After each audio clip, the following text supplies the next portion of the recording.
Ladies and gentlemen, we we are here at Cabin Fever in Murfreesboro, Tennessee. not Love it. Cabinet Fest, but Cabinet Fever.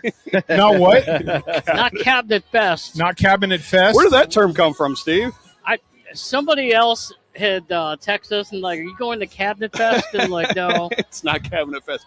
It's Cabin Fever, and it's appropriately named because it's 70 freaking degrees out here. It's so February beautiful. 28th. Yeah, the weather's great. Oh, the weather is February great. in Tennessee. Oh, my God. You don't know when you plan something like this, and they were planning months in advance, you don't know what you're going to get in February. You have no idea. It's Tennessee. You never know. You don't know. It could be 7. No, it's 70. Never know. And the beautiful thing about this is like 3 weeks ago, people's power was out. Yeah. No, that's not the beautiful piece. People's power was Yes. out, but like people were stuck in their homes. There was an inch of ice on my HVAC. I could see the fan spinning underneath like this block of ice. I was going out with my shovel, and it's just like, and then fast forward to today, and we've got beautiful sunny weather. Yes.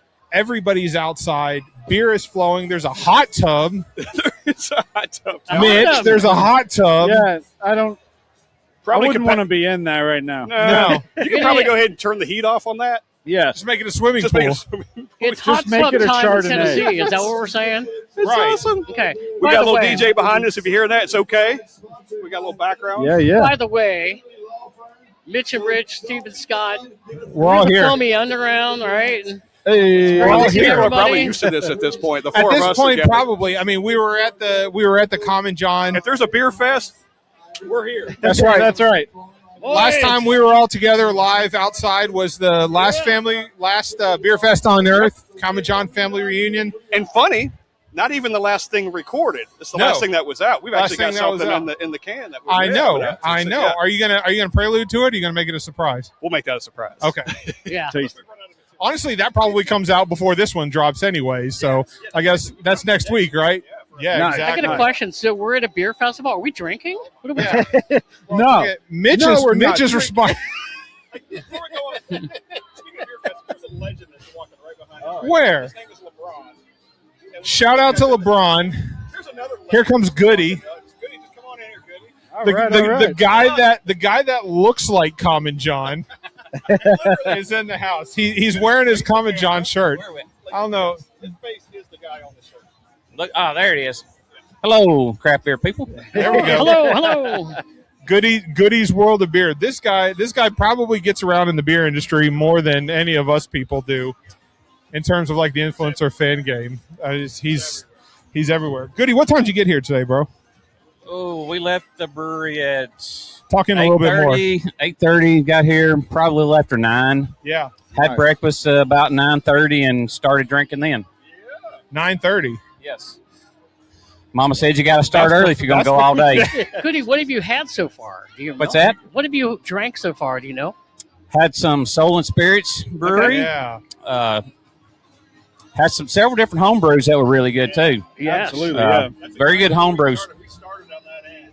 We worked our way literally to here. But let's chat about some of that. The homebrewers have showed out today, by the way. The ones I've had have been really good. Yeah. Rubidium was the first one I started at. I know they took home the winner at the first Common John Beer Fest that I had They been did. to. Yeah. Yes. And they actually got the brewer beer at Common John too. The one that Oh, they really? won with. Yes. Oh, that's right, because that's what they were doing, right? That is correct. Yes. They got to brew their beer at Common John as the winner of that homebrew festival. They brought with them a couple of bangers today. Rubidium was the one I started out with. I think we all started there. Yeah. Yeah, and Cavocado, they won last year. Cavocado This won past year, last yeah, they were the winner this past year. Yes, that was a very unique beer. It's not. You look at it, you think maybe it's a sweet stout or something. It's not that at all. No, very banana forward to me, and it had a very unique flavor on the back end. Yeah, I had a couple things from there. I had that. I also had their English mild. Oh, It's hell called the yeah. Mild Hatred with nutty chocolate hazelnut. I mean, yes, That very sounds good too. I had the lime, very vindicative of like the LimeWire logo from like If You Know, You Know back in the day. Lime Ale, I think is what they called it. That one was All his logos on this thing are kind of representative of something else that you recognize. Yeah. Like the Nutella. Yeah. Yeah, I saw the Yeah. Nutella one.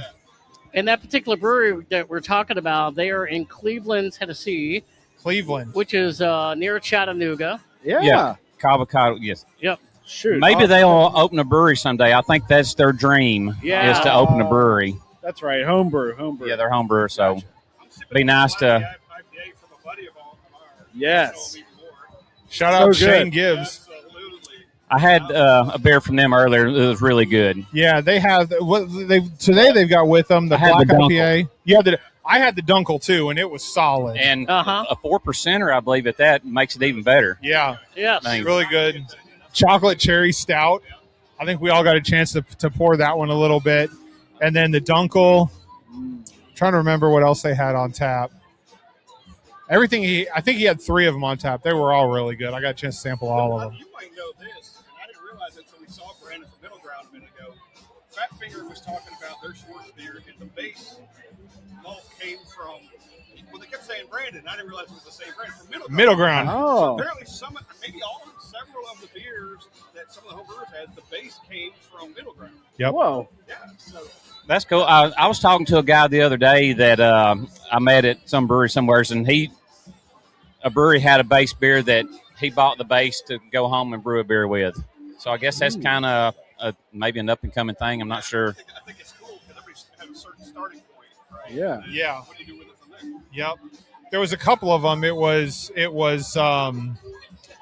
not just the one you mentioned, but there was another one right next to it. Was it Mose Ailsley? I can't remember if that was that the other one. And they had a few that they brought with them too. They had Mitch. You and I tried their rum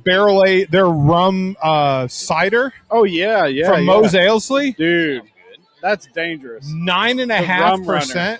Yeah. It's like Rum Runner cider. Yeah. Holy shit!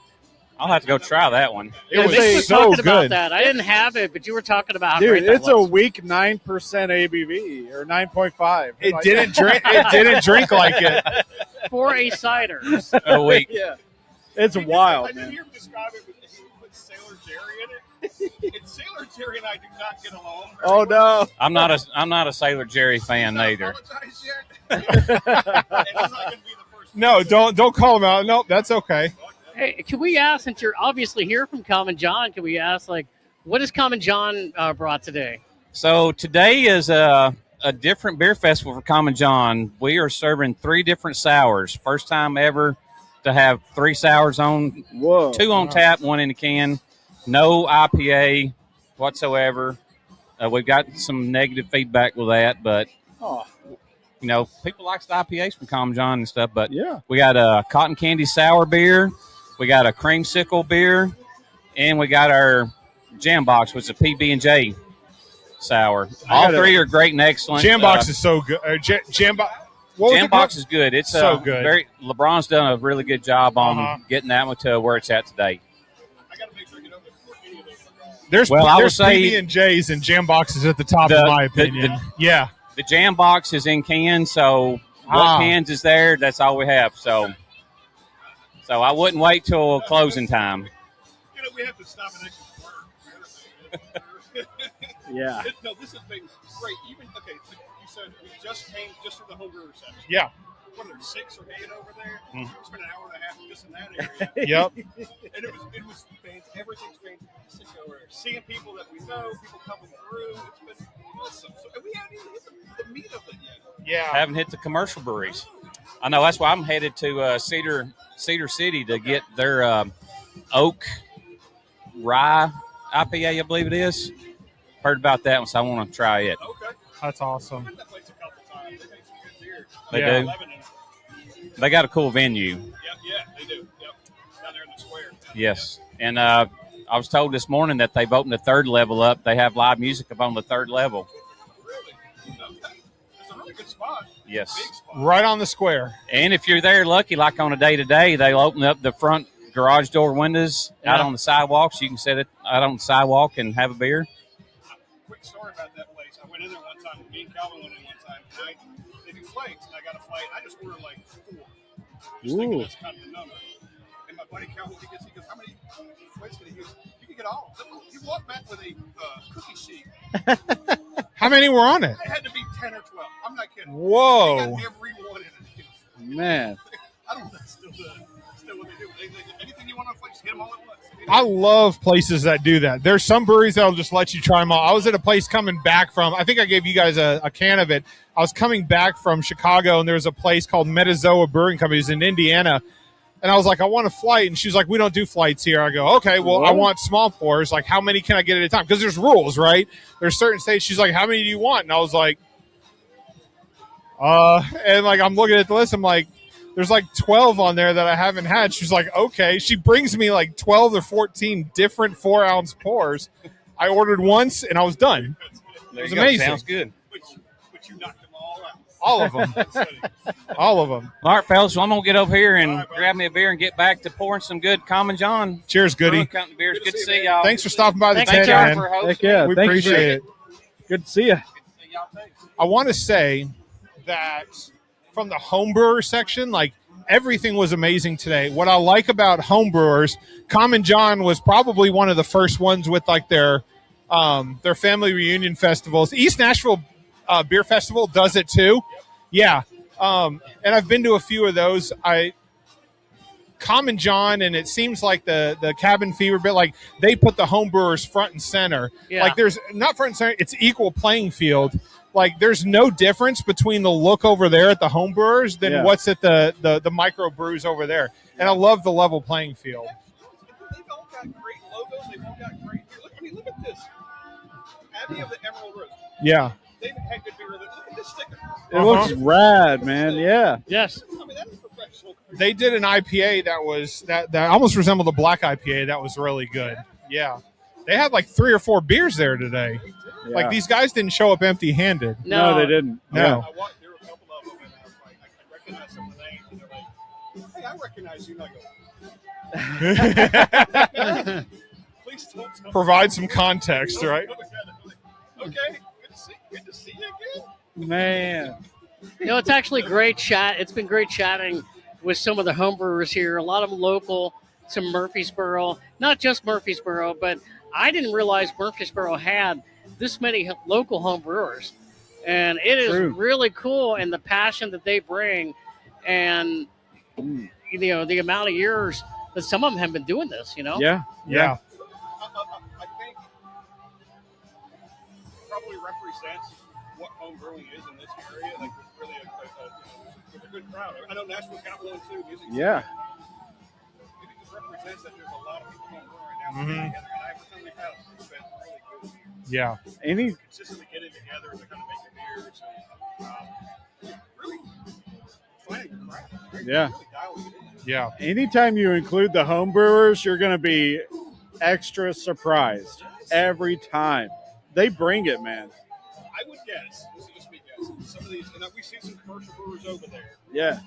People that we know and the fans of beer, but I bet they have some of those that like,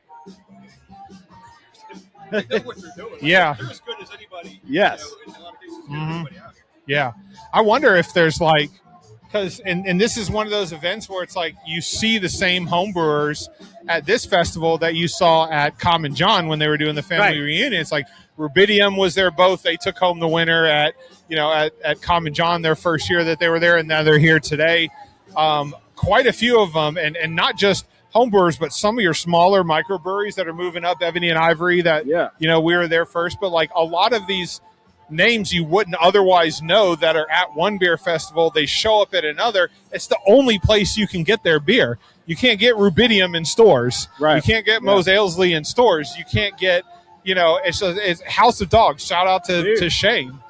It's just like you can't get them anywhere else. The exclusivity for anyone who's looking for those like extra credit check-ins and everything, it's a beer fest with homebrewers, man. Yeah. 1,000%. They do such a great job. And look, it gives them a chance to showcase their stuff. Yeah. I think for those of us, Just like sharing it with your friends, right? Yeah. And I think for those of us that love, we're nerds, we love to check in beer on Untapped. The home brewers, you come here and you can find their beer probably on Untapped. You can check it in. You're not going to be able to. Can you really? Maybe. I don't know. Can you do that? Well, if it's not on there, you just rate it. Yeah, just rate it in. Or even if you can't check it in on tap, you can still boast Yeah. as craft beer guys that we had their beer. That's a good point. And they're bringing it. I I drink them. I'm checking them. The brewery has to be available. You have to be able to select the brewery when you're creating You're right. a drink. Right. It's not a beer anymore. It's a drink. Right. Yeah. Most of the time they are. Oh, don't even get me started on the new one. Nope. Somebody checked in a Pepsi Cola the other day. Somebody checked in a Dasani water the other day.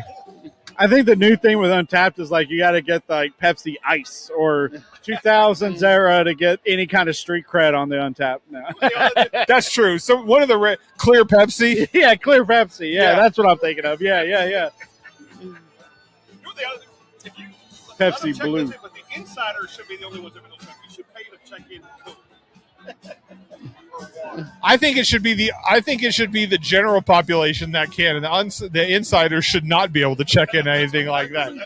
That's just my opinion. By the way, this is an unpopular opinion, but I pay for my Untapped subscription 6 months at a time. It's like $4 a month, right? So you do it, you forget about it, and then 6 months later you get a charge for like $30 on your credit card, and you go, "Oh, I forgot about that." And then you just let it ride for another month. Congratulations to Untapped for making it big. They got bought by some big like soda company or big drink company or whatever. They don't need my money anymore. At some point in the next couple of months, you guys are going to see my insider badge just drop off of Untapped, and I'm going to be rating beers in 20 and quarters again. They don't need my $4 a month anymore. Like, I don't know. It kind of lost its appeal. When I could start checking in soda, like Mitch said, I just feel like it's like you don't need me anymore. I do the thing you might miss though, and I would, is the tents. Maybe, yeah. Oh, maybe. They got rid of the tents? No, Well, if it wasn't in if you're moving from an insider, That makes here's sense. my argument, Scott. Maybe you'll agree with me, maybe you won't. Round up. If you're doing it to help the brewery, like the difference between a 3.8 and a 4 What is it? visually is a big difference. Yeah. I even texted, messaged Untapped. I'm like, why didn't you just let the 10th be for everyone? I know they're trying to sell something. Hey. That only helps me. Right. That's what I'm saying. Yeah. A 3.9 is a hell of a lot better than a 3.75. Exactly. So I'll do it. Yeah, so I'll do it. That's going to help everybody's average rating up. Who's this ugly motherfucker standing next to me, by the way? When we said open We policy, shoved the mic in his face. when we said open policy, I don't know if we had him in mind. I'm sorry, guys. I get didn't to mean stand next to upset your Michelle, good so it's all train. good. I'm okay with it. But we've got Ben here, too. For She's those going to that do her don't know, thing. may I real quick? Yeah, we got Don't know. Ben in the house. I'm Ben with the Ales and Tales podcast coming at you. Teaming up. We're what these guys, we want to be what these guys are.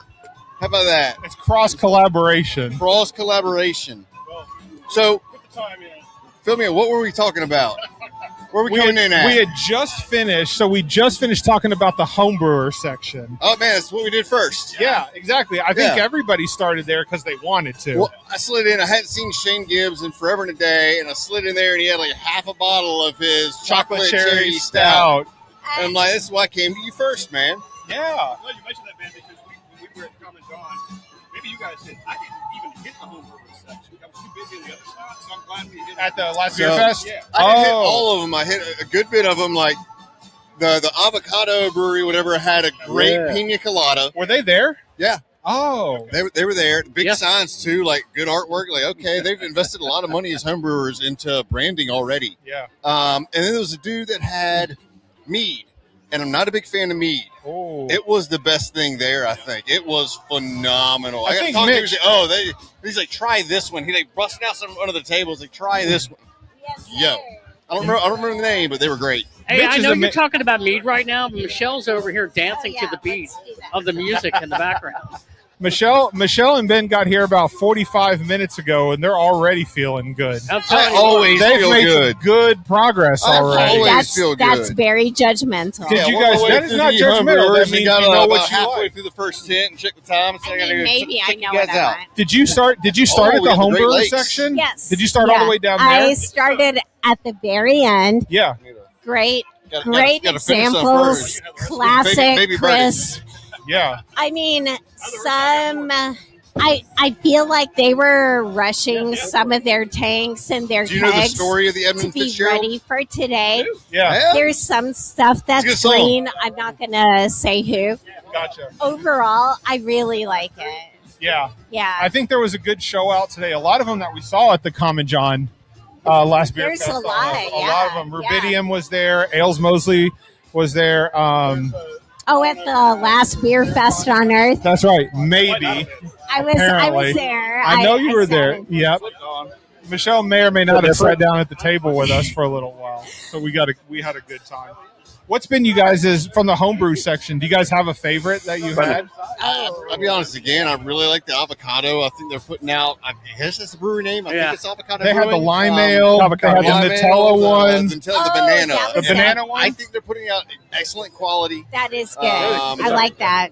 A lot of them are really good, but that's really the standout to me. That's the one that I could see like on brewer brick and mortar level. Okay. Right now, well, that's going a bit too far because there's some other good breweries over there. Not the only one, but Gotcha. It's they very are the rare. standout I for haven't me. taken Okay. that. That's awesome. Ooh, that's not a skunk. Ooh, that's not a skunk. I also just realized the importance of headphones while doing a podcast because 100%. I had the mic up to my mouth having a conversation over here podcasting. while you and Michelle were talking and ruined about 5 minutes of your taping. No, it was about you only ruined about 30 seconds, so it's all good. I It is what it is. All right, so what's in everybody's cup right now? What are we drinking? Mitch, can I get some of Y'all that? gonna pour in that a too? big green bottle. Dumb In a stupid Saison green in a bottle. stupid What bottle. a great name. Dude, So Brandon at Mitch Yossi does just so poured that good. for me. Yes. Thank you. I did always not. bring Sorry, banger. Michelle. What were you saying? No. We were making sure I had a Look beer. at these fools down here. See, they make sure they stay out of the way of the I camera. might need a little more of this. Go for it. Come on There down. you go. Yeah, can I get a beer It's, to repossess this tent? it's a good one. I really like the Dumb Saison. Saison. In a stupid in green a bottle. stupid We got green celebrities in the house. We bottle got Chris Fitton. for color commentary. And color commentary. You can't give us 2 more hours, sir? Michael Stokes. What's up? Oh, So let's do this then. Let's go around. I think Steve, since we're talking about like the homebrewer section for you guys that just jumped in, I'm interested. I need to know, what was your favorite from the homebrewers section that was there? Rubidium was there. Yes. Mos Eisley, Mos Three Eisley, Dogs. House of Dogs. or House Fat Dogs, Finger. excuse Fat me. Finger Sorry, was Shane. there. So- Cavocado was there. For me, for strictly selfish purposes, Yeah. I'm looking for lighter. Okay. I'm pacing myself. I That'd be a feel bit like more- I feel like a lot of breweries need to kind of bring something light like that, because those of us that are staying 5 hours Sure. might need to pace ourselves. That might be everybody might at need this to pay station. So what was your favorite, Michelle? So I was really trying to lean on some ciders Yeah. for my stomach. Sure. Ciders, gluten free. What was the homebrew? Was there a homebrew cidery over there? Yeah. Mos Eisley had a rum The runner rum runner cider. was very cinnamon forward. Yes. It was a heavier apple cider base. I don't like sweet. Okay. So the French dry from Cyanide Yeah. hit all the right notes. It's kind of described as a Prosecco champagne. Chef's kiss. Perfect. Okay. Yeah, they do those dries over there. And they were right Yeah. near the is Cyanide like on the tent next to the homebrewer section? They're in Yes. the They're in yeah. the other Right one, next because to it, right I next believe. there was Ebony and Ivory. Yep. Yes. Was right there. Yes. And Tenfold, Yazoo, You're right. Yep. and they were in that same Black tent. Abbey. Black Abbey was Yes, there. Not Black they're Abbey, in- I'm sorry, Marble Fox. No, but Marble Fox is in that tent too. Oh, okay. See, we haven't made it down that far. We yet. haven't. You were We were here before you started that guys. in. I knew what you were about to say. standing there. That doesn't mean I'm not going to hit Yeah, we're it. going. No, don't worry, we're I mean, I had going. a beer from there. That's where I I can't found you stand guys. there. I was at Marble Fox last weekend, by the way, and their And I'm still jealous about that. their triple IPA that they just dropped was amazing. All It right. was really The- good. And then they had a no. Go ahead. No, finish. I'm trying Okay. to interrupt. They had a triple IPA that they dropped, and then they had a Maisie with nectar on that was really Oh, good. Amazing good. Nectaron's so Very good. That was good. super Bought the solid. Nelson Sauvon Maisie, and the Yeah. Nectaron's better. They're all both good. Like fantastic that whole with Necron series Credit. is really solid. The moment I knew I was sold on Marble Fox was like after they first opened, and they had a lactose-free milkshake IPA. Yeah. And I go, what was that? how one? in the F do you make a lactose-free milkshake IPA? And so I got talking to, I think it was John Jr. John Jr. And it might have been Senior. But he was like, what I did is I took an F-ton of vanilla beans and, real vanilla beans, like split them up, and the vanilla bean will body out the beer. And I'm going, my mind was blown. Huh. I was like, that is incredibly ingenuitive. It's expensive, but incredibly ingenuitive. It's great because sometimes the lactose in beer gets to be overplayed. It gets that mouthfeel. It can build up. And it was fantastic. And I it was makes like, okay, these guys are somebody good. like me more hyper aware if there's dairy in these creamy milkshake IPAs. But with Marble Fox, it's just the brewing process with the oatmeal. Right. I don't know the science behind it, but that's how they can do that without So dairy. it's without dairy. Oh, Without dairy. They So- use no dairy. so maybe there's some oatmeal in too that gives a little bit of that cloudiness. yes, Okay. yeah. He told me it was like mostly vanilla. That's awesome. No, vanilla gives that mouthfeel that kind of coats your tongue, makes you happy. And then the thickness from the oat. Okay. What Shane kind of Gibbs podcast in are the we house. doing? Come on down here. Hello, everybody. The dogs. Step up, What's Brett. going on, Well, guys? Shane, this is also Shane quite Gibbs in familiar the to house. you. Hey, by the way, you guys Very were familiar. asking, You guys, like, you've done the some things favorite with these beer guys. of the home Oh brewers? yeah. Yeah. Yeah. Favorite beer of the home Yeah. brewers. Here we go. What was Mine. yours? What? Which one? The Dongon Dunkel? Yes, Oh, sir. the Dunkel. That was the Good. Dunkel. That was the other one I was That thinking was- of. The Dunkel was solid. Brewed Thank style you. Dunkel. It's got Really that love the perfect level chocolate of like, cherry stout, black IPA, Dunkel. Were those the three? Was there a fourth? Dunkel, Black IPA, and the chocolate And the cherry. chocolate cherry stout. Which is now gone. There's no more chocolate cherry. No more chocolate cherry stout. That was a good call, Steve. I forgot. Yeah. Because we were trying to remember the third. We went through like the chocolate cherry stout. Yeah. And then I was like, and then there was the black IPA. And I was like, there was another one. And I was like, and it was the one I had. And I really enjoyed it. Apparently, I got to pause look for in a that photo direction. op right now. 1, 2, 3. Cheers. That's what happens when you do it live. Right. Right. So that Dunkel was actually the collaboration beer that all the homebrewers used. Really? We used wort. All the wort and everything was provided by Middle Ground. oh, yeah. It was Yes, another, okay. So Middle Ground provided the wort, and then each homebrewer changed it up however they wanted. I had a I know home you brewer guys that was kept really saying- good, and I can't remember their name now that you mentioned that. He mentioned that they had that. Hot Mike. Okay, good story, right? Yeah. Fat Finger was the first one I heard it from. Fat Finger. That's Fat who it Finger was. had it. House Yes. of Dogs. And then Mose Ailsley. Yeah. Were they the ones that had a middle ground wort as well? Yes. That started out that way? Yep. And you use yours for the Dunkel? Correct. Okay. I don't believe any of y'all did. Speaking of Fat Finger, that's what John. That's who it was that I was thinking of. He brewed a really great strong ale not that long ago. That's essentially a barley wine. Fantastic. I don't believe I've seen y'all there. So next time we do it, you got to do the 12 beers of Christmas or 12 beers of Julymas. All right, like it's so much fun. He had that. I picked that randomly, and that was one of the best home brews I've ever had. Okay, that's awesome. Okay. Which brewery? Fat Finger.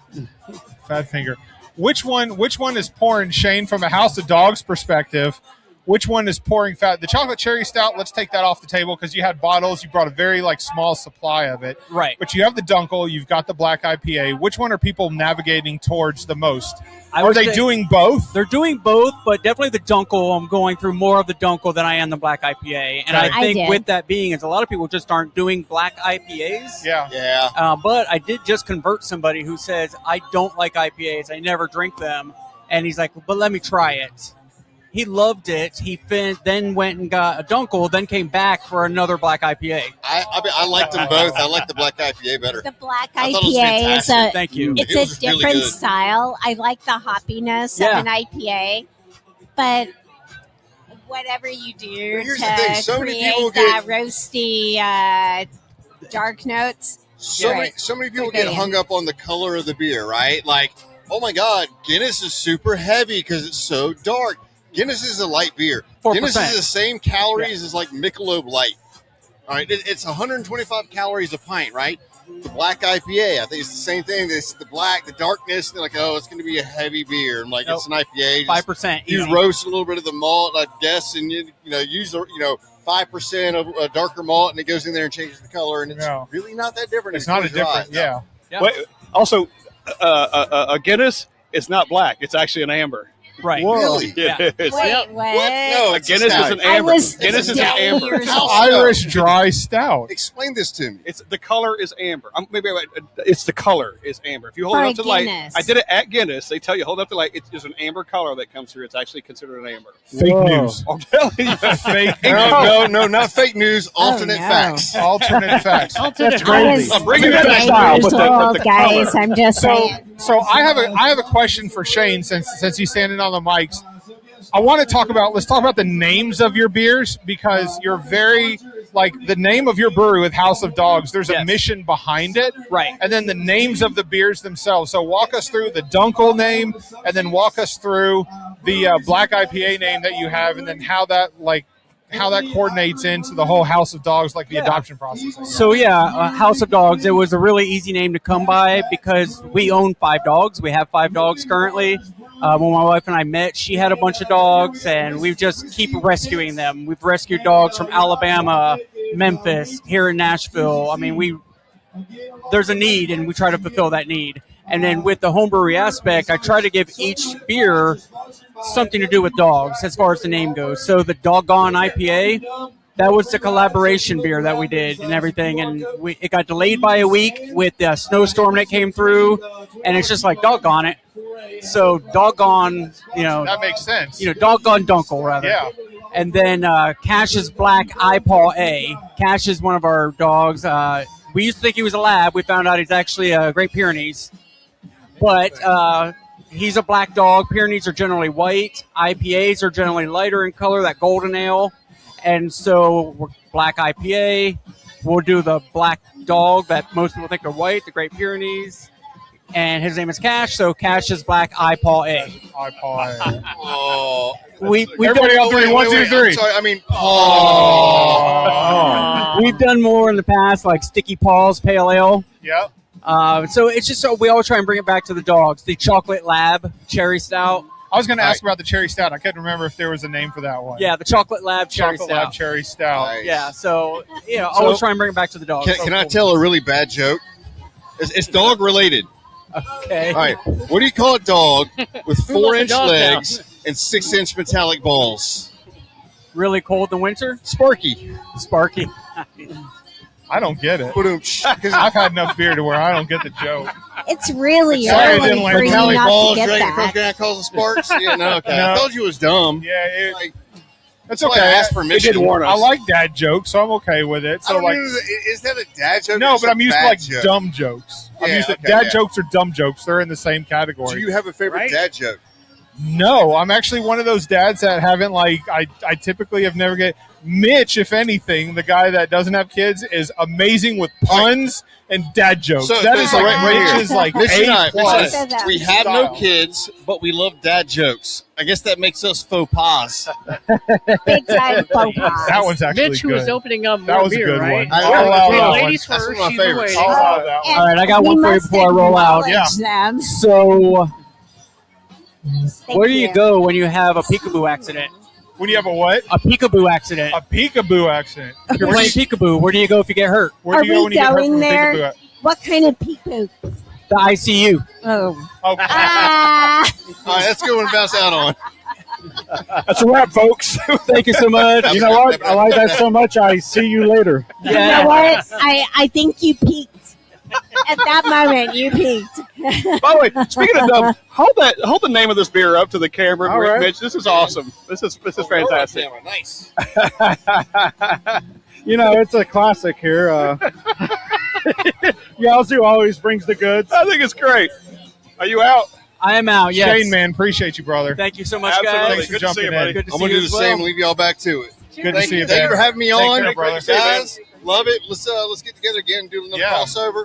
We generally do it like once a month. I want y'all to come over and we'll do it. We'll do it. Share beer and shoot the shit. We're up for Fun. anything. That sounds we'll do good. Shout out to Ben. Shout out to Michelle for stopping by with us today.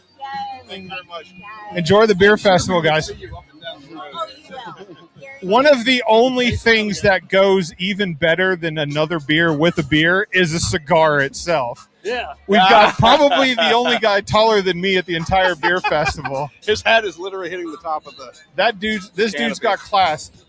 CL Trees from Whiskey and Sticks. Shout out to Murfreesboro. What's going on, everybody? How you doing, Everybody out there in TV land. Hey, man, we've not met, but it's good to meet you. Hey, my brother. Hey, It's always Scott. good. Scott, Scott. I see you on the podcast with the guys, so it's a pleasure to meet you. Yep. Thank you. CL runs Whiskey and Sticks Cigar Lounge out of Murfreesboro, Tennessee. He's been on with you guys, right? He Yep. has. I've So, heard that. I've heard it. long history with him.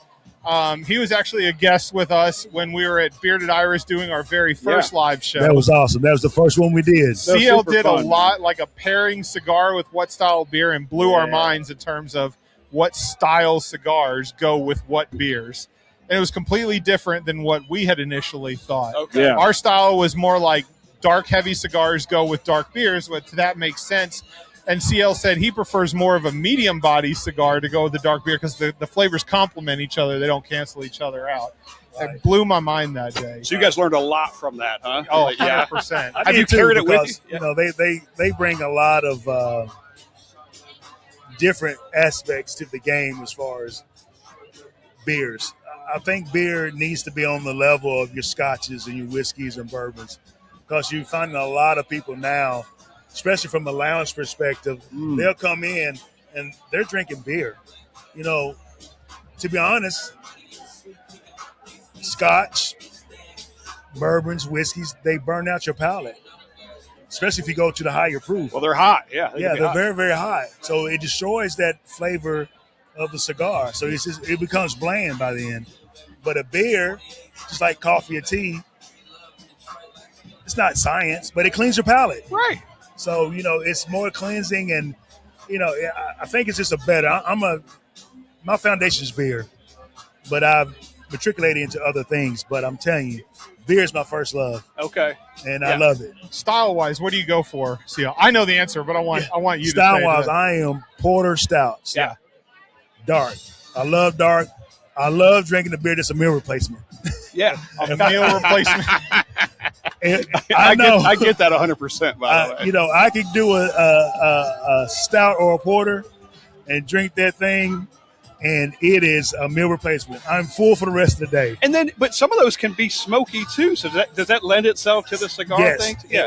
It does. It does, especially when you have like the KBB, those type of ones that have that barrel, kind of sustenance taste to it. Your roasted, toasted type things. It makes the cigar pop. You taste the naturalness of that cigar, no matter if it's light to dark. It's just a beautiful thing. And like I said, I wish more people would at least try beer and cigar pairings. Yeah. I mean, you're trying everything else. Yeah. Find you a good beer, one that you like, and then let's compare those type things. Natural is natural. Right. You know, natural tobacco, natural wheat, barton flavor, all that stuff. Yeah. It's beautiful. Especially when a beer is 6, 7, 8, 9%, and that whiskey's, 80 proof or 90 proof or 100 proof or whatever. It can overpower the cigar, right? Yeah. The only beer that blew our head off was we was in the lounge one day. I know exactly where Mitch. We were in the lounge one day. These guys bought the Imperial Stout. I can't remember the name. It was a Living Water Stout. Living Water Stout. It was a Living Water Stout. I know exactly where this is going, by the way. So we was all sitting there, smoking cigar, drinking. And I was like, man, I'll be right back. I went and got a bottle of rum. And we brought that. I said, man, you know what? Let's do a beer old fashioned. And we did the beer and the rum. Mix them together. We mixed them together. And surprisingly, best tasting beer. it was great. It was awesome. Yeah. Oh, it was beautiful. What was the ratio of beer to rum? So it, definitely more beer. Okay. So it was probably, if I had to put a ratio, it was probably 5 to 2, 5 to 3. Okay. All right. So it was pretty sizable. But one thing about it was, guys, we just created something. Yeah. That worked. And beer old fashioned. I mean, that's one of the things that did, but it was good. Oh but shit! It was. Trust me. Have you tried that since? Yes, I perfected it. Yes. He said I perfected Of course. it. Fuck yeah. We had to.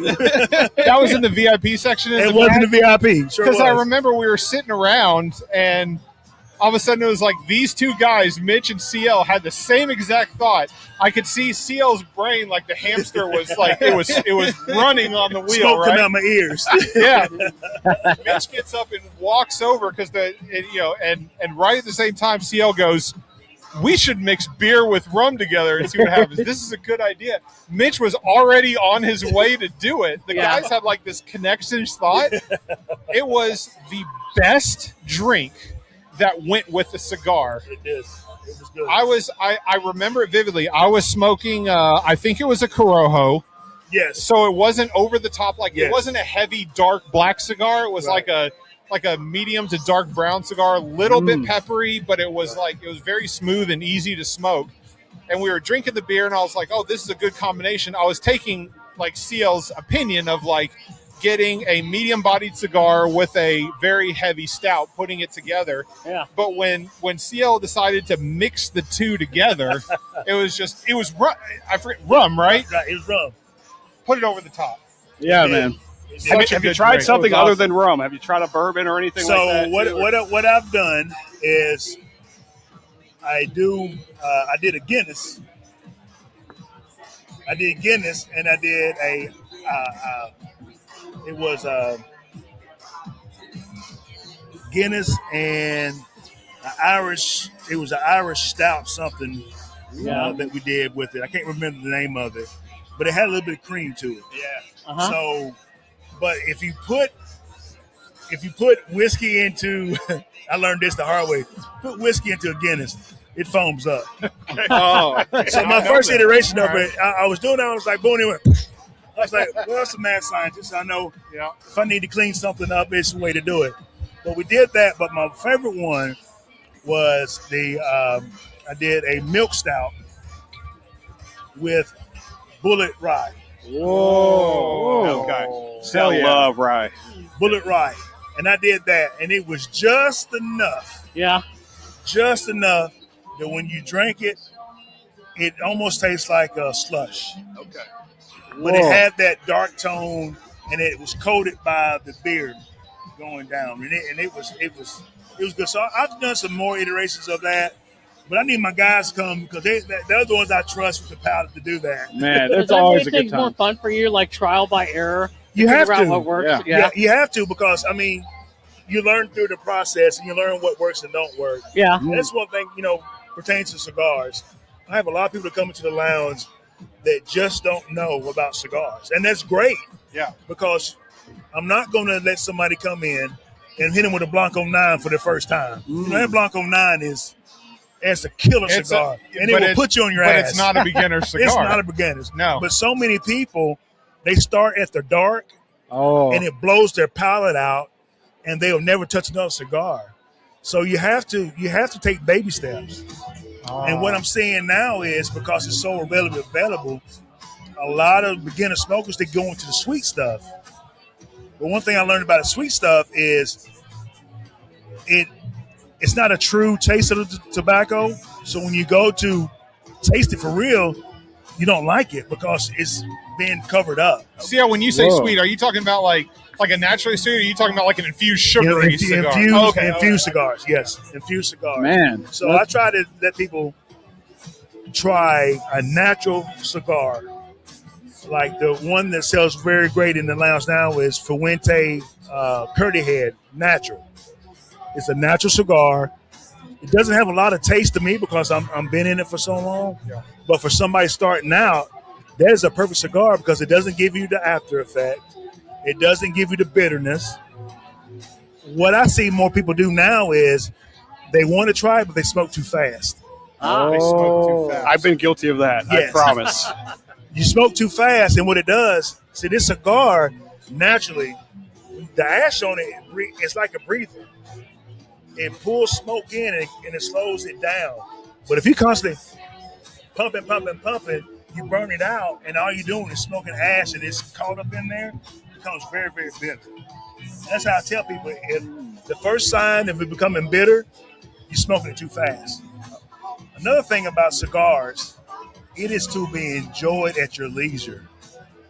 So many people say, come into the lounge and say, hey, you got 30 minutes smoke? No, I don't. I don't have 30 minute smokes. I have 45 to an hour smoke. Wow. Yeah. Because if you come in there and say for 30 minutes, you're going to waste my cigar. So I want to let you know that if you waste my cigar, it's going to be some issues. Even though you paid for it. Yeah. But I hate to see an unfinished cigar. There's a science to it. Because you got to look at it.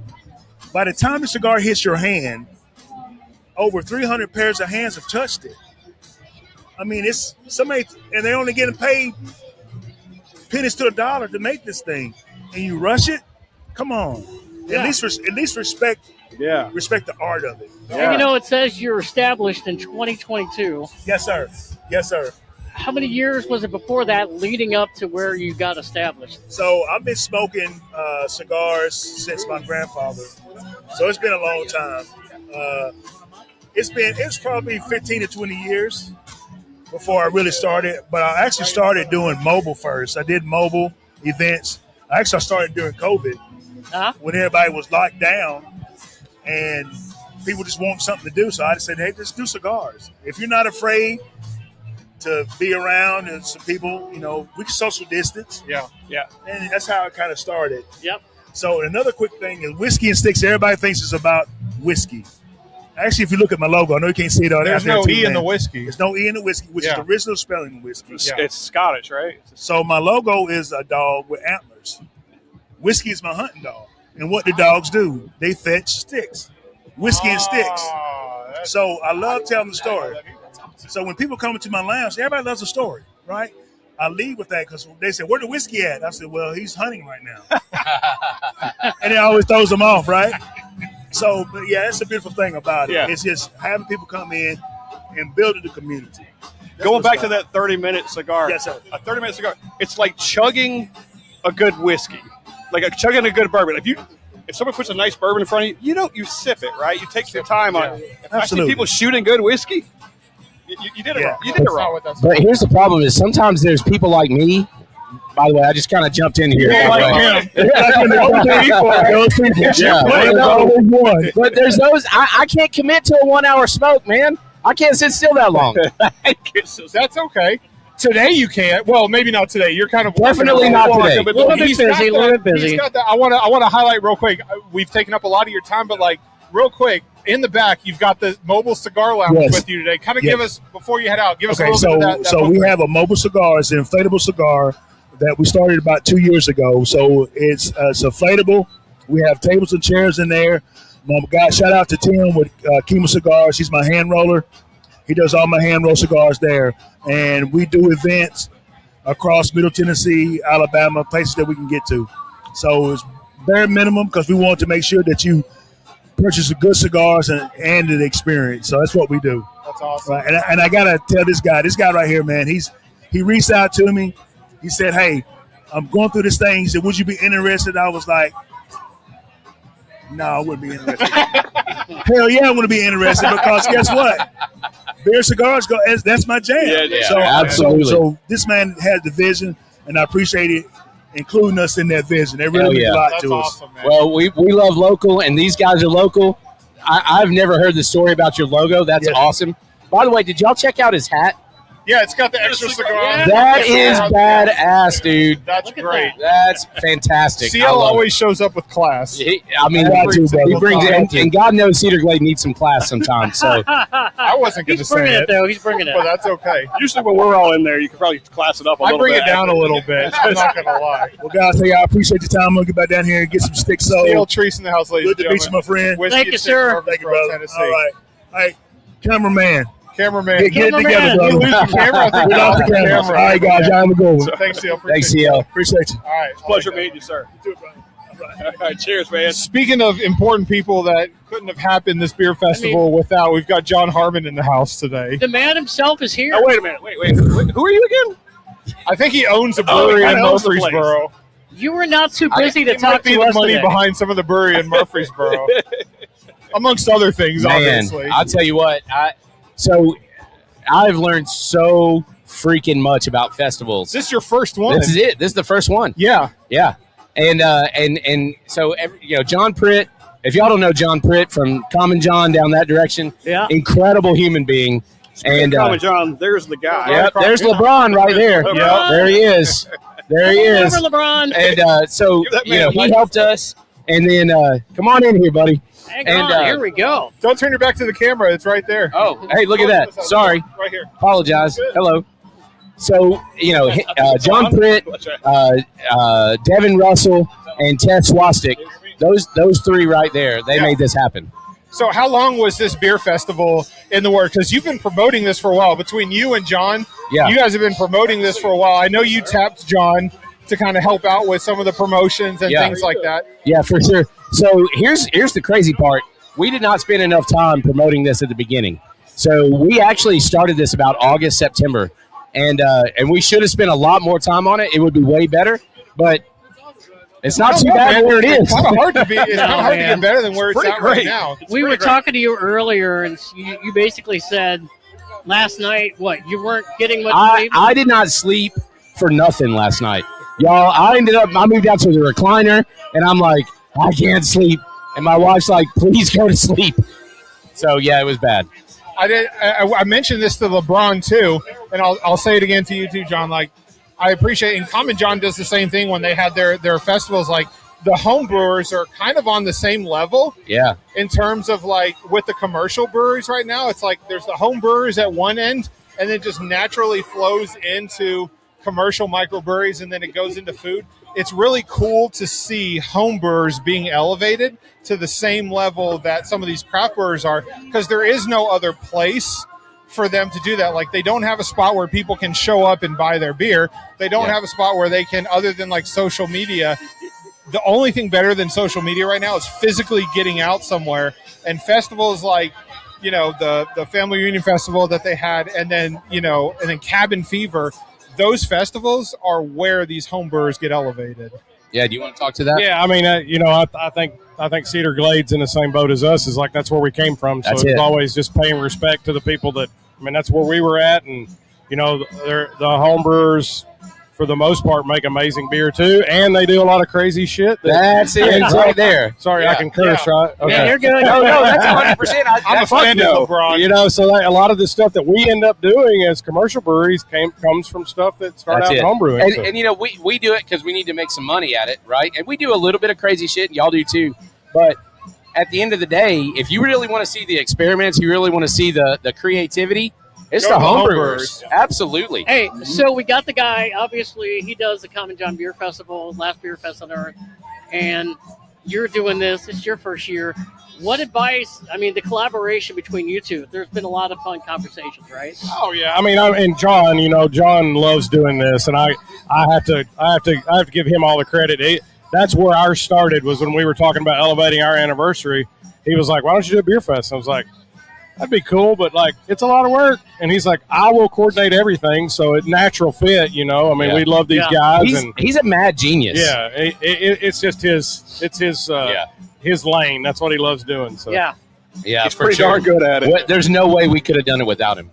So what's Cedar Glade pouring today, by the way? They've got, I think, 3 or 4 of them on tap, or is it more than that? So we've got our pecan porter, our amber, and our ESB over there. And then for the VIP hour, we did our it's a imperial stout that had it sat in a Leaper's Fork barrel for 340 some days, and then our 2 Uncommon, which is a Kentucky Common. It sat in a Jack Daniel's rye barrel.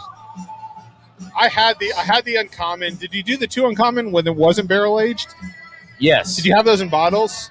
No, or was it just on only draft? the barrel aged in can. Okay, gotcha. Okay.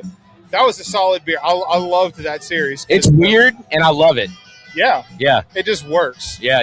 You guys mentioned this earlier about the home brewers, but of all the breweries that are here, the local ones, even other places, how excited do you guys really get to be able to try new things that you haven't had before. I'd love to hear both of your perspectives. Oh, I mean, it's not only the home brewers, of course. They have the flexibility, doing smaller batches to do some crazy stuff. But even just going around and trying the different beers from, our fellow commercial breweries. Yep. I mean, it and everybody talks about it right now. We're kind of getting beat up in the beer world, and part of it is it hurts me as a beer purist to do it. But like you got to have things that attract new customers, and the fruited sours and things like that now, are big, and I love it and hate it. I love it because it's something that gets people in that wouldn't normally even come try beer, and that's what today we brought just all crazy festival beers, we call them. Dude, they're if you haven't had it, that orange dreamsicle that they brought, I haven't been over there yet. They've got 3 sours on tap. Woo, that orange one is good. Yeah, and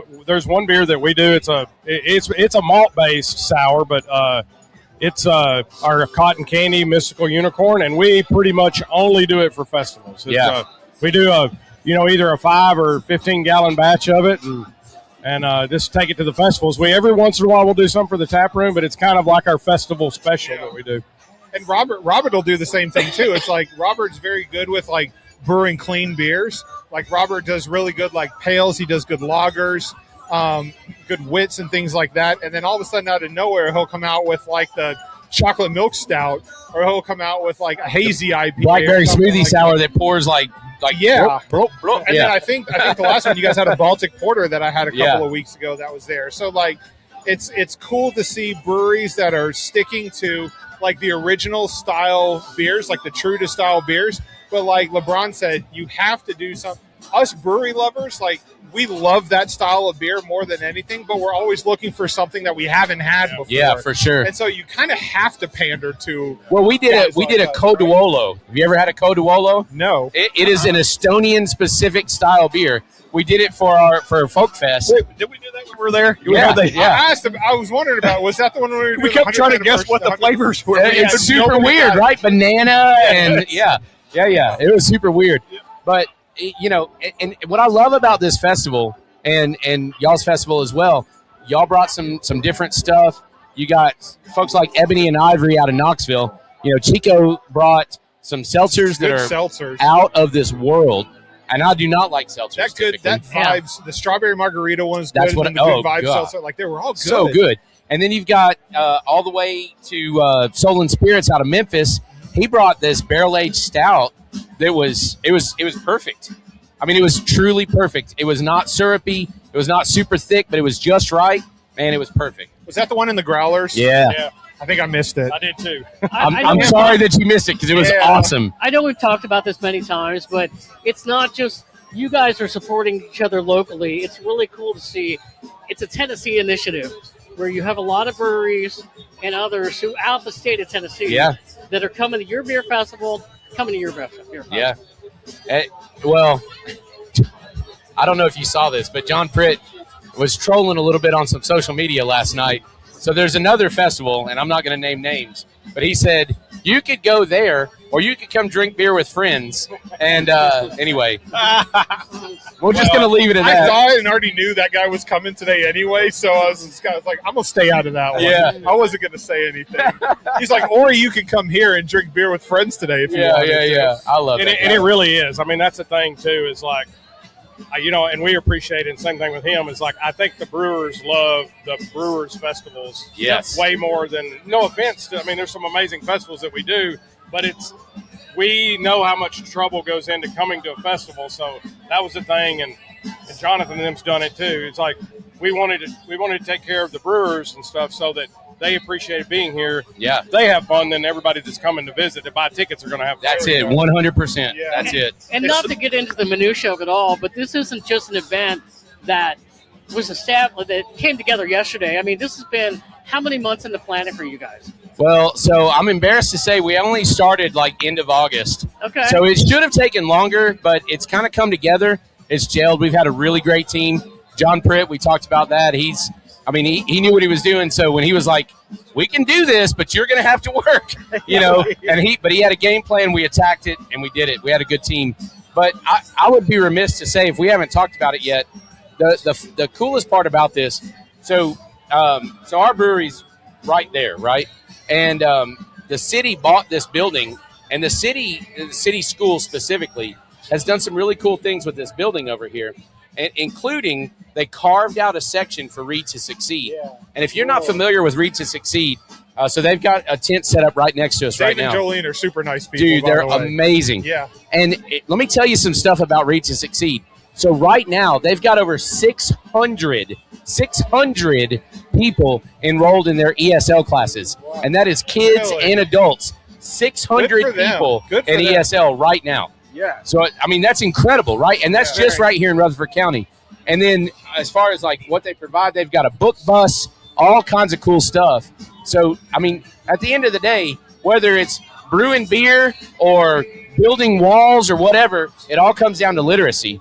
And if you can't read, that's a barrier. Yeah. And so there's nothing more important to us than supporting the community through an organization that builds the community. You know what I mean? Yep. That's awesome. Well, good on you guys to give back, though. You could throw the beer fest and just have a good time. We all here, but you're actually giving back.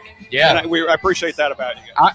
It's important. Yeah. And I mean, that's how honestly, I think that's a big part of why it feels so good today. You know what I mean? Yeah. To look around. So. Well, and Cedar Glade and Common John are they have the same mindset of community first. 100%. Right? It's if your community around you doesn't succeed, you guys don't have a business.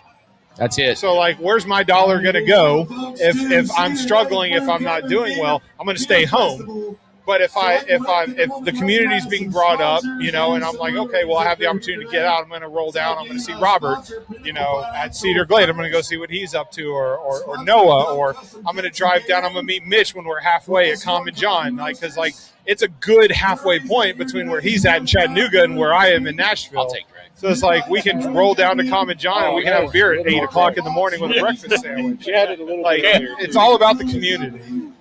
The other thing LeBron does, he doesn't just talk about. He's out at places. He's out at other breweries all the time. I run into him. I see him checking in beers all over the place. This guy's a phenom on tap, by the way. That's good. But I've seen you in other breweries around town. Like, you make the effort to drive. Yeah, we joke about it all the time. It's like I'm fortunate that my wife loves it too. So it's like she'll be like, "Hey, we haven't been to a brewery in a while. Let's go brewery hopping." I'm like, okay, dude, that is a dream right there. That's amazing. And her sister and brother-in-law have been helping out today, and they love it too. So, like, a lot of our vacations we go on, it's like we'll pick a place we haven't been to. It's got a bunch of breweries, and then we'll go visit breweries and do it. And then John and he's always running and going. Yeah. He visits every brewery in Nashville, I swear, twice a month. So I don't think John works where he says he works. I don't think John works at all, other than at beer festivals. His boss is actually floating around here too. So we better be careful. I'm just playing. John works hard all the time. Well, and we know the Untapped app can be controversial, but it is kind of cool. I follow you on Untapped, and then like sometimes say to Scott, or we'll all be in a text, and I'm like, hey man, that's pretty cool. LeBron, he's up in Nashville. Yeah. Or he might be in like Minnesota. He's everywhere. He's checking in beers, and I'm like, where the hell? Oh, he's at Treehouse. Oh, he's at Treehouse. That's right. Absolutely. Well, the funny thing about Untapped, and as a brewery owner, you have a love-hate relationship. Yeah, 100%. I bet. Yes, We talked about that too. It tastes like peanut butter and grape jelly. Well, that's what it's called. Well, success. Yeah. Exactly. But when I started, I was home brewing and stuff, and one of my coworkers, he was a big craft beer guy, and we were out having beer, and he's like, have you seen this app? And I'm like, this is, I think, 2014 or something. I'm like, I've not heard of it. The good days of Untapped. And he's like, yeah, I just use it to check in my beer. And I'm like, that's pretty cool. And I just started using it as like a research tool. I'll go somewhere, and I'll be like, what beer do I want to pick? And then I'll look through the reviews, and I'll be like, oh, this one's got good reviews. And I used it as like cataloging the beers that I like. And now I'm like, it's like I'm not done the best job. I have a goal to get to 10,000, and then I'm done with it after that. You're gonna quit at 10,000. You're gonna be done. I've been a little derelict in the last month. I'm not gonna lie. You've been a little what? Derelict. I have not checked in everything that I've had. Could we also talk about, because when we had you on not long ago, and we were talking about the brewery scene in Murfreesboro, and we're gonna get a picture first here. This is Jolene from Read to Succeed, by the way. Yeah, we do plan to have her on later on. Get the picture. Thank you. Thank you. Can you talk about what the importance you think of this is for your business and the other breweries and any other breweries that may want to come into the Murfreesboro area? Because For sure. this is a really successful event today. Yeah.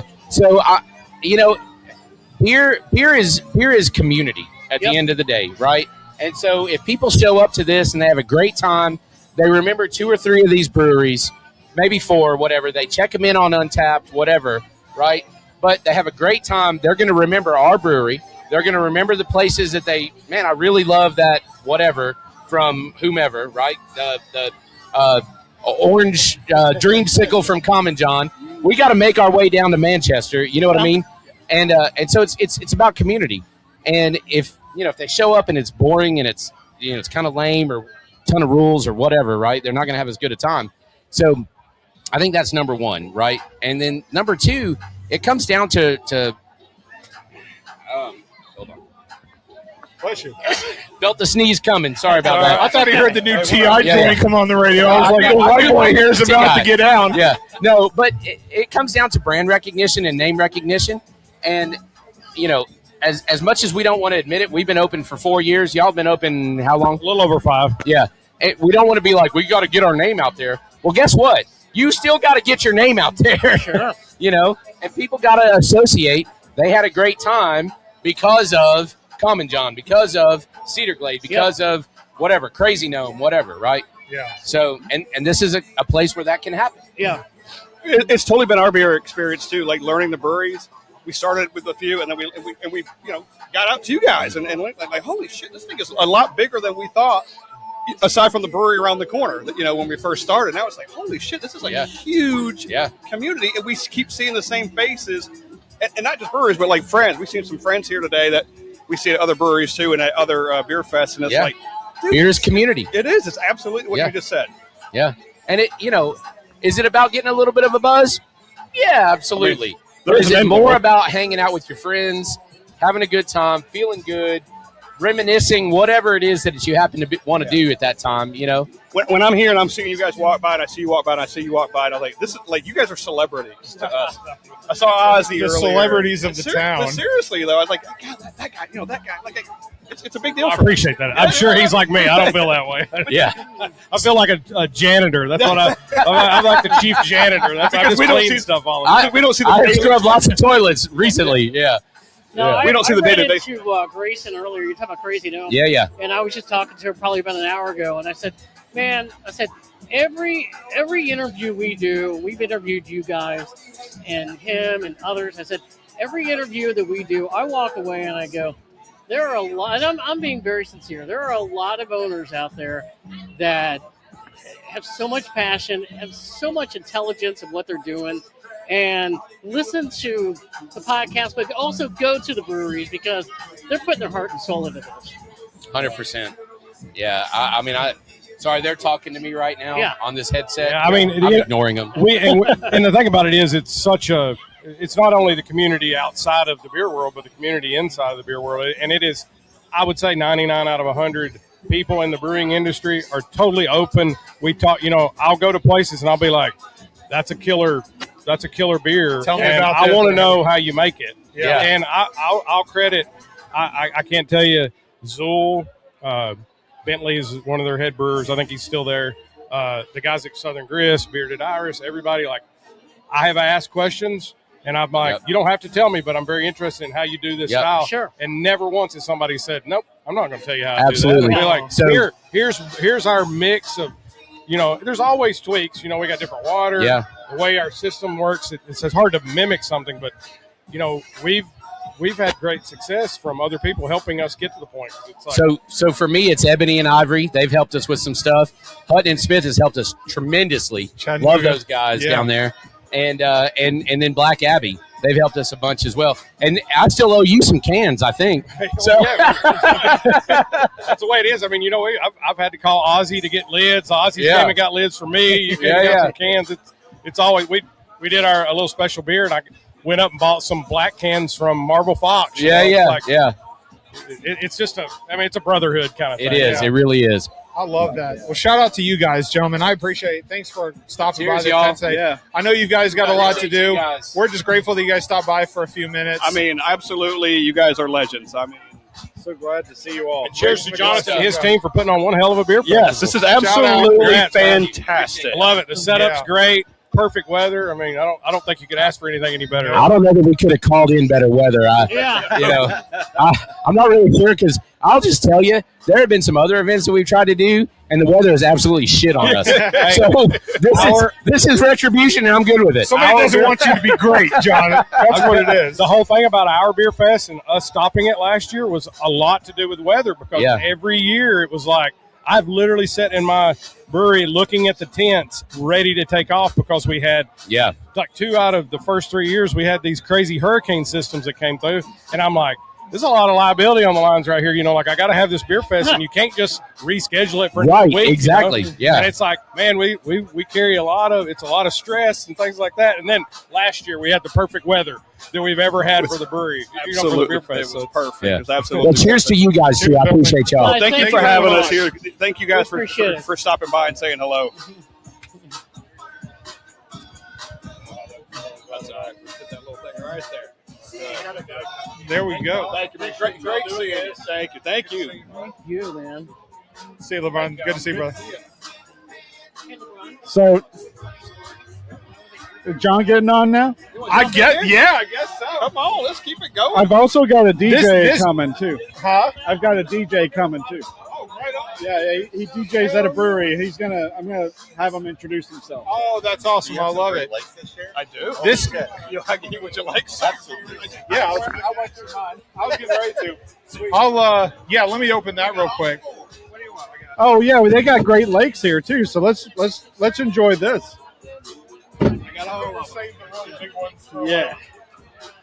We won't be able to taste any of these Great Lakes beers if we're drinking 17% stouts. Right. And Great Lakes. One of them, Mitch, is that the brewery, it's the one and done, I think is what it's called. It's like 17.5 or 18%. Oh, nice. It's a rye barrel. I was going to give CL Tree support because he's a big like rye guy. So I was going to make sure he got a little bit. Hell yeah. Appreciate the comment too. You saw it. I was like, oh. Who's this guy, by the way? I think he's responsible for the beer fest. Oh, turn his mic. Oh, his mic's already on. Hi. Hey, I'm John. My name is John. My name's John. This is awesome. John, you have a little something to do with this beer fest that we're at today, don't you? Yeah. Helped put it on for 9 months, just like the Common John's Beer Fest. So Yeah. It's one of those things where it's when you've done it a couple times, it's getting easier and You'll every ease- time, so. This is why you're going to hate the Common John one to be the last one? Yeah. No. But no, I mean, the weather, I cannot beat this. You couldn't have asked for better weather for a beer festival.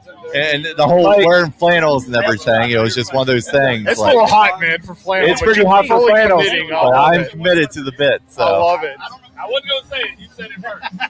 We've got there's a couple of you. There's John responsible for the festival today. We got a DJ in the house today too, I think, right? Oh man, don't do me like How you doing, brother? I'm a record flipper.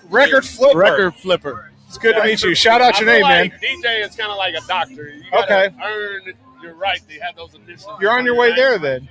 It's year 3. Okay. But I've been blessed by the beer community. Give me a little bit more into the mic. I've been blessed by the beer community, embraced. Yeah. So I've done a lot of beer festivals, different breweries.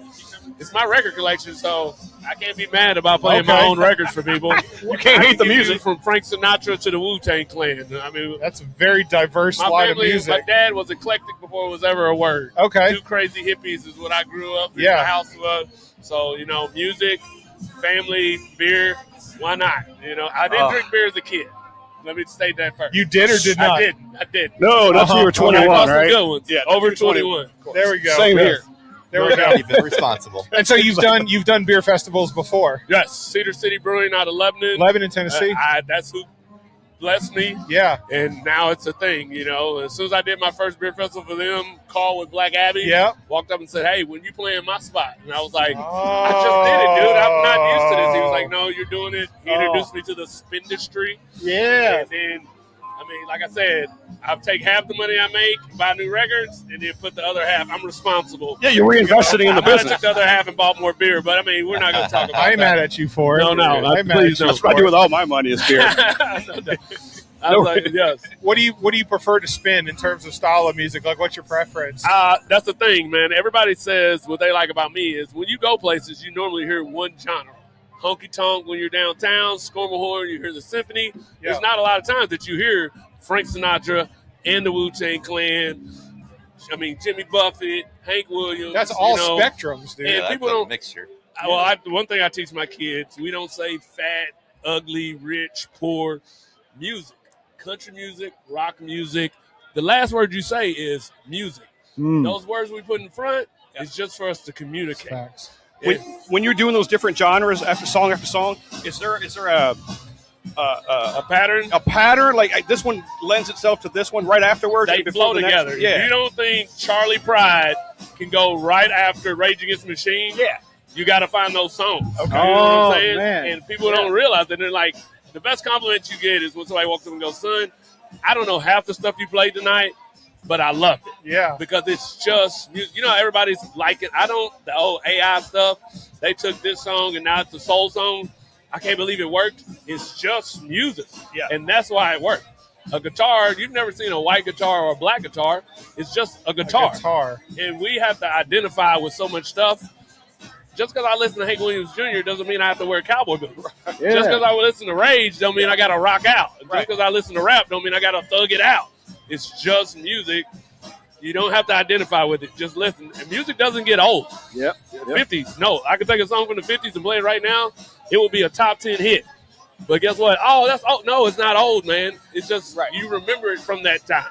Like the glory years, high school. Most people don't grow musically after high school and college because that was their peak time. But there's a young artist, Leon Bridges. He sounds like he was from back in the day, but guess what? It's 2026. So music doesn't get old. We get old. And that's the way we have to identify. Music doesn't get old. We get old. Right. Yeah, man. That's Damn. a great statement. Mike, That's a bar right there. You got a good out right now, man. One of the things I wanted to say when I grabbed this microphone is That's awesome. being from a small town of Lebanon, when they first started to bring up a beer festival, uncharted waters. We don't even know how to do this. It's just going to be a bunch of drunk people. There's guys selling art. I just bought a Janis Joplin picture for my daughter. There's books right here. Right. There's somebody selling candles with charity, community. So, yes, don't be scared. And how many other people around town are bringing these people together? Right. The brewery, Cedar Glade, is bringing people together in the community, white, black, green, purple, old, young. Yeah. I mean, so don't be afraid of it. Yes, craft beer bring crafty people. You know how much networking I've done? I do exterior work as a construction. You know how many jobs I've gotten from these beer festivals? Hey, what do you do? I was like, I'm not just a DJ. I own an exterior company. Well, man, you know what? I need some new gutters. Well, and then, dude, There's networking. my info, right? Right. So, yes, it's a bunch of drunk people drinking beers all day. No, it's a bunch of crafty people doing crafty things. And you could be a welder. You know, you can be a mechanic. You can be a DJ. It's crafty people being crafty together while sipping on some good suds. Yeah. And doing a podcast. Yeah. Well, new homies, Mitch and Mitch. Yeah, Mitch you and got Rich it. You sounds got like a beer country band, but Maybe. But to your point, the guy right here knows all about it because he put all this together with the different and we thank you with the different vendors No and doubt. beer and Appreciate food No doubt. and art and there's a guy down there cutting Don't wood forget the on hot the tub. chainsaw. Don't forget the hot tub. I'm still trying to figure that Hey, one but out. we're by the way. keeping it clean. It's pulled by Tesla, so we care about the I environment. hope too, they turn you the know? heat off on that thing. Just make it a little swimming pool. Is the hot tub open right now? Yeah, it's open I'll right go if now. you go. I'm just glad I got I'm not shorts going on. there. There's the second one. Might Five as well be the people in the first hot one. tub right now. Wow. We'll go talk to Paige. I think that was her name. Okay. I think. I don't know how I found that out. But, No, you didn't know. You know. Yeah. It was, Well, Rich said something earlier. He goes, "When the porta potties if the lines start forming, the hot tub might get a lot busier." Oh my hey, gosh. I mean, not us. turned into a trough. Like a mosh pit or something? Hey, I'm down. I'll go if you go. No doubt. You raised a good point, though, like the diversity of styles of art that's out here. Right. You know, it's like there's up, man. few best beer festivals that I've been to that are just beer, Right. and then there's other just festivals that happen to have beer, Right. and it happens to have books, and it happens to have art. I mean, Ozzy from formerly Mayday. I mean, like he's doing caricature drawings over there. It's like you don't get that at a regular beer festival. And then we've got books right next door with Read to Succeed, which is like financially putting on a lot of this beer festival. So it's cool to see all the different like styles of art that are out here today, and DJ. Record spinning. Record flipper. Am I record flipper? Am I? Flipperati. I can't. Flipperati. I can't do any of that. So shout out to you. But it's awesome, man, and I appreciate you. One of the coolest experiences I had, we did a mini beer festival with BMW. Okay. And so BMW is one of the most established old companies, I would think. Uh-huh. When we did that festival for them, they could not believe like a bunch of beer guys put on such, and they said that it was one of the best ones they had ever had. And I mean, I'm just honored to be standing next to BMW, and they're like, no, this is one of the best events that we've ever cool had. to see. And I was like, oh yeah, a couple beer drinkers from old Hicktown, Lebanon, Tennessee. Hey, and I mean, Lebanon's on the map now. Hey, don't tell nobody, man. I won't tell I like nobody. my little quiet city. I like the Cedar City hat too. I like Cedar Glade too, though, brother. Hey, gotta represent it. And that's another thing, like beer. Oh, I don't know why you drink IPAs. I'm like, dude, don't drink them. You don't have to. You don't have to drink IPAs. Saison. You know what I'm saying? I mean, if you don't like it, you don't have to be anti-IPA. That's just not for you, brother. Go get you a lager. Go get you a wheat. Squeeze a lemon. Squeeze an orange. Squeeze a lime. I drink them all, but hey. A lot of other beer styles out there. We can pick and choose, man. That's right. All right, and drink beer That's together. a big craft beer grade. No doubt. No doubt. That's right. If we could pull, we got about probably 15 bottles of shit in our coolers that would cover this table. Oh, sours. Sounds like the problem to have right there. And this, and it's not a bad problem, that's for sure. Happy to share. That's awesome, brother. Man, appreciate you stopping by. Hey, brother, this is the first podcast I've ever done. I'm a podcast virgin. You come back anytime. You come back anytime. Hey, love, peace, and hair grease. We appreciate it. Cheers, dude. Keep flipping records, man. Keep flipping them. Also, take the headphones. Those cans, those are badass. There we go. John Pritt, who kind of put the beer festival on a little bit. You want one? Just kind of. Just kind of. Yeah. How many months have you been working on this? 9 months. 9 months? Does it cause you any stress? That. July, yeah. Yeah. And we were playing this during the Common John planning also. So that was also a lot of mixture, a lot of beer fest talk, a lot of collaboration. Oh, the last beer fest on Earth was going back on in around that September, time. Yeah. I thought you were hinting at another Common John Beer No. Festival. I was like, wait, what? And I know it's still up in the air. At least I think it is. The last when you got the call for this one, you're like, he thought he was over it, Scott. He thought he didn't have to do it anymore. God damn it! Yeah, they asked me, and I was like, oh, okay. I thought I was out. But I mean, I've always believed that Murfreesboro has a market for craft beer, and it's just not there yet. And doing stuff like this, yeah.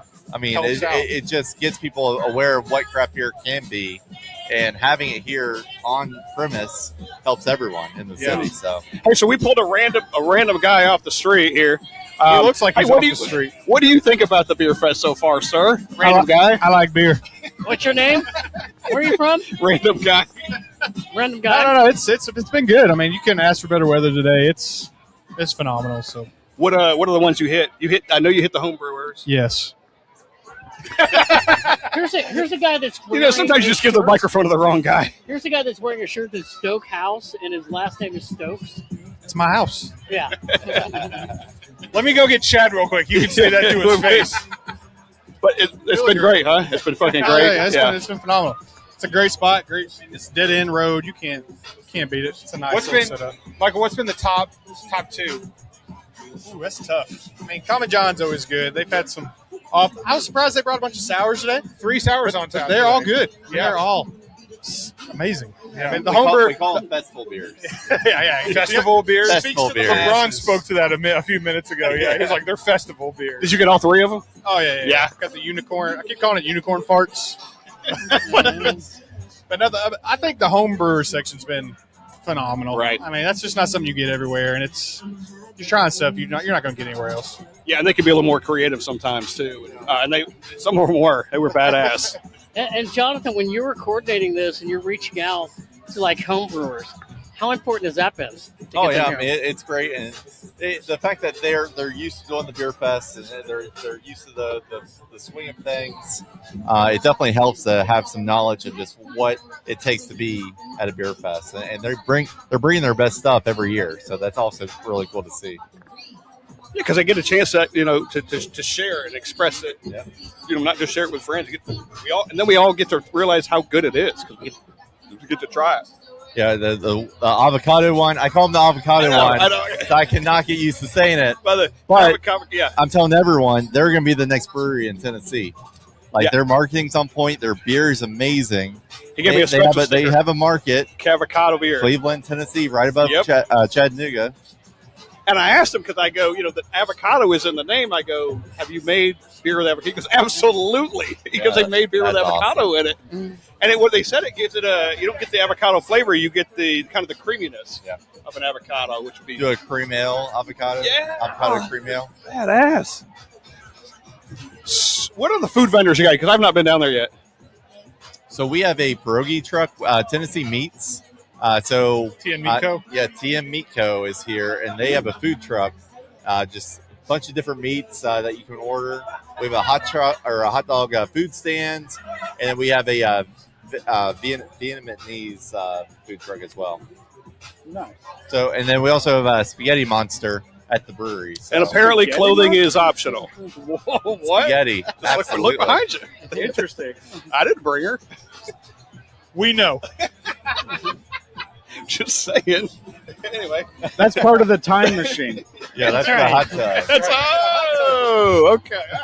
We actually didn't. We haven't made our way all the way down that way yet. That's right. We got to get down that way. We started out at the homebrewer section. I think I made it to TennFold, Ebony and Ivory. You got further than I did. You got further than I did. That was it. The second tent, and then there's I think Common John's here today somewhere. They're around here. Souls and Spirits is here. Marble Fox is here. What was the total number of breweries that actually? So we have 30 exactly. Yeah, 30. So there's 30 commercial breweries. There's 8 home brewers that are homebrew sections. Was it when you were? I know you're just part of the process, but you're a lot of it. When you were reaching out to a lot of these folks, were you surprised how many people signed up for this? You want my humble answer? No. I mean, we're all friends. We all know each other. We see each other on weekends, and it's just another weekend we get to hang out together and pour beers. So. Did you find people coming to you and saying, "Hey, do you have a spot open?" Or a couple times, but a lot of it's just. People hey, we're having a beer festival. You want to be a part of it? Yeah, absolutely. Yeah. And they're like, "Hell yeah!" So that's the people you want to be at beer fest. Is people that are excited to pour their beer and pour their product and have the opportunity to get in front of people because Smack Dab, they don't have their tap room open, but they're new to the Murfreesboro market. So they're in the featured tent because, this is their audition basically for Murfreesboro. Yeah, that's right. Well, that kind of coincides with what you're saying, the humble answer, because the beer community, we've talked about it so many times. It's strong here in the Nashville Murfreesboro area. So many good people, and just you make those friendships over time, and it's just cool to see how it just blossoms. We're in Murfreesboro, Tennessee, at a beer festival. It's cool to be at a beer festival in Murfreesboro. It really is, yeah. I think the last one I went to in Murfreesboro was Borough Bourbon and Brews. Shout out Panther Creek back when those guys were open. And then, I know Mayday had a couple of events where they were hosting things and stuff like that. But in Murfreesboro, I don't recall, keep me honest, but I don't recall a beer festival in Murfreesboro with multiple commercial breweries here and home brewers. I don't know if it's happened before. Yeah, and one thing to add on that, and that's one thing that I told the team at Cedar Glade, that my big thing, I don't want people to say that they're from a distributor for serving beer.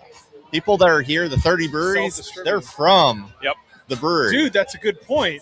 Everybody here works at the brewery. So when you go up to get a beer, there's someone knowledgeable of the brewery there. Instead of saying, oh, I don't know, I'm not from the brewery. That's Those are my different about favorite. these. They're absolutely my favorite. Because again, it's still familiar faces, but if you want to ask a question about the beer, that's your guy, right? Absolutely. Yep. I've been to beer festivals where they're just like, I don't know, it's what's in cans. Yeah. And like they have volunteers that are pouring for the event. Yeah. And it's okay to have some, but I've been to festivals where like it's just people ship their beers and that's it. No, that's a good point. I mean, that really is a good point that a lot of the breweries that have come here, they brought their A game. Yeah. 100%. And it's cool. And it's called Cabin Fever for a reason. Yeah. We're kind of thawing out a little bit, you know. It's we're get the hell out of the house. We talked about that earlier. Isn't this like a perfect event that, here we have... Stokes is finding a reason to leave home. Sorry, I interrupted. Yeah. I'm from Gallatin. I came all the way from Gallatin. I may or may not have won free tickets, but it's okay.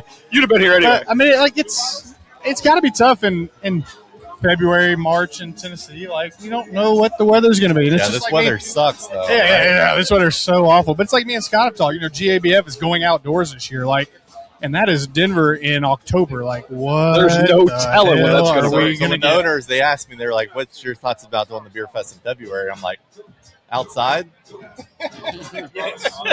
I mean, you want my honest opinion? I have no idea. Like, Nobody it could be knows. really bad. It could be. But the thought of like winter warmer, and yes, I mean the whole thought behind this is like everyone's been in their houses all winter long. We just went through the ice storm.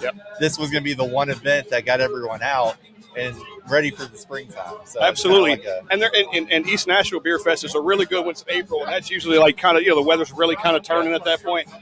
Really fucking absolutely. Get all you want. I got it. Isn't it so good? Damn, that's good. Scott It is is. Oh, by the way, partially man. responsible for bringing Absolutely. great I mean, you can. Just in case. There's a whole Instagram page dedicated. He's talking about. I mean, you like Great that Lakes, one? Edmund Fitzgerald. We brought Great Lakes Lakes to Tennessee at a we beer have to talk fest. about that. Is this Great Lakes? We have Great Lakes in Tennessee at a beer fest. What? I didn't know Great they were in Lakes? Tennessee. Hey, which tent is Great Lakes at? Yeah. Wait, is this the first time Great Lakes has been open in Murfreesboro? Yes, absolutely. Probably so. Yeah. Right, without some contraband, but yes, this is the first. Legally. I don't And know. somehow Great Lakes got to Tennessee. I don't I know. don't know how that happened. No. Nobody here advocated for it. I never even heard of them before. Scott and Steve, they've got the Dortmunder Gold Lager. Is that what it's called? Yep. Dortmunder Gold Yep. Lager. They've got the Amber. Elliot Ness. They've got the Edmund Fitzgerald Porter. And then they have what's the name of the Midwest Hazy. Hazy. You got the hazy. Because All of them have been bangers. Yeah. Every single one of them. you can get it in a store near you. Jonathan, we appreciate you, man. Absolutely. Thanks for being here. Appreciate Thank you. Watch your head. Thanks, man. Good to see you. Thank you. All right, boys. You want to go drink some more? I think so. I think we should put the think pause so. on and go drink a little while. Yep.